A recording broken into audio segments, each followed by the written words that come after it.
অবসর সব সময়গুলো নিয়ে গেছে মোবাইল ফোন। ভাইরা আমার, 4 বছর 5 বছর 6 বছর 7 বছর 10 বছর ধরে মোবাইল টিপতেছেন, ফেসবুক টিপতেছেন, ইউটিউব টিপতেছেন। বুকে হাত দিয়ে আমাকে জবাব দেয়া লাগবে না, নিজের বিবেককে একটু জবাব দেন। এই 10 বছর ফেসবুক, ইউটিউব, টিকটক, হোয়াটসঅ্যাপ টিপে আপনার অর্জন কি হয়েছে একটু হিসাব মিলান।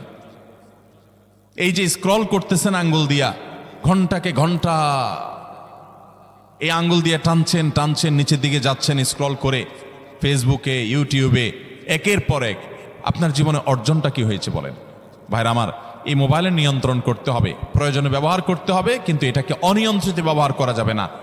একেবারে যখন তখন সারাদিন টিপাটিপি করলেন। আজকাল তো পোলাপান টয়লেটে গেলেও নিয়ে যায়। আল্লাহ তাআলা আমাদেরকে এই রোগ থেকে বেঁচে থাকার তৌফিক দান করুন।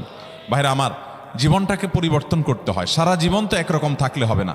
বহুত পাগলামি করেছি, আসুন নিজেকে সংশোধন করি। তাহলে জুমার দিন উপলক্ষে 1 নম্বরের আমল বলেছি, বেশি বেশি কোন আমল করতে হবে?